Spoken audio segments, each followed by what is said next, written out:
You're traveling to Korea soon. Here's the complete guide on what to do when arriving, getting around, ordering food, shopping, and tips for solo travel. First, let's talk about the arrival process. If you're a US citizen, you do not need to fill out a KETA until the end of the year. You just need to fill out an arrivals card and a health declaration form. Once you exit the plane, follow the signs towards arrivals. You're going to go through a health check first. They end up not taking my declaration, but just fill it out just in case. Then you're going to go through immigration. This is where you turn in your arrivals card and get some biometrics and you're done. Once you grab your bags, I recommend going to ATM to withdraw some cash. This is so you can buy a transit card and get around South Korea. Now there's two ways that you can get out of the airport. You can either use an express train that has space for luggage and goes directly to Seoul Station, or you can load up your T-Money card and use the regular all-stop train. I chose to go on the all-stop train this time because I would have to wait an hour for the express train. There should be plenty of seats though because the train's last stop is the airport. Make sure you have a translation app and a maps app handy and you should be good to go. Now we're going to learn how to survive public transportation. First, let's learn how to use a bus. Download Naver and put in your destination. When taking a bus, it's important to pay attention to where the bus is as well as the bus number.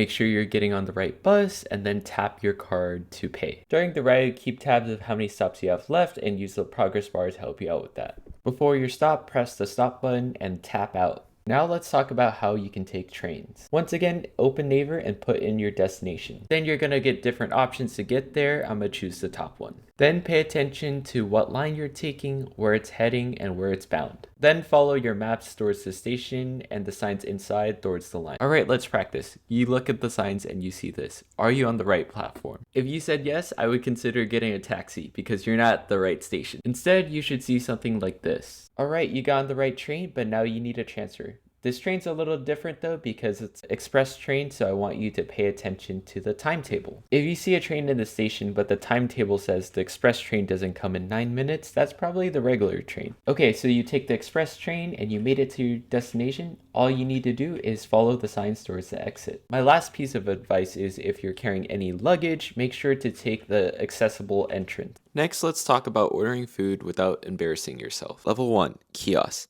Fast food chains and some restaurants will have a kiosk for you to order food. You can switch the language to English and just order as usual.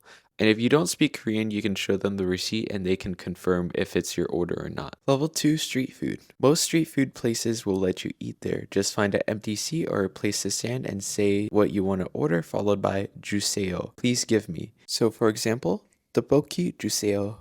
You can pay as you order or you can pay when you're done eating. I like to pay as I order just to make sure I don't order too much. When you're ready to pay, say "사게요," I will pay.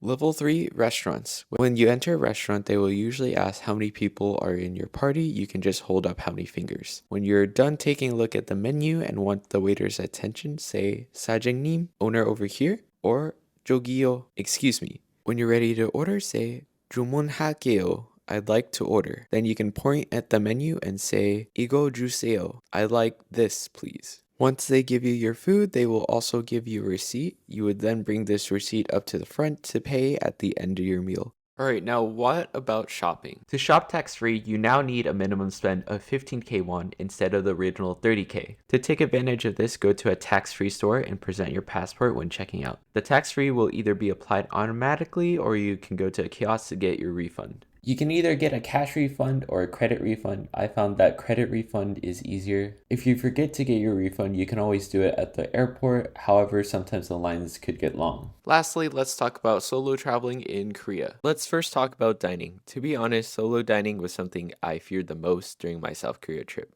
And the first night, I had convenience store food because I didn't have energy to hype myself up and go explore.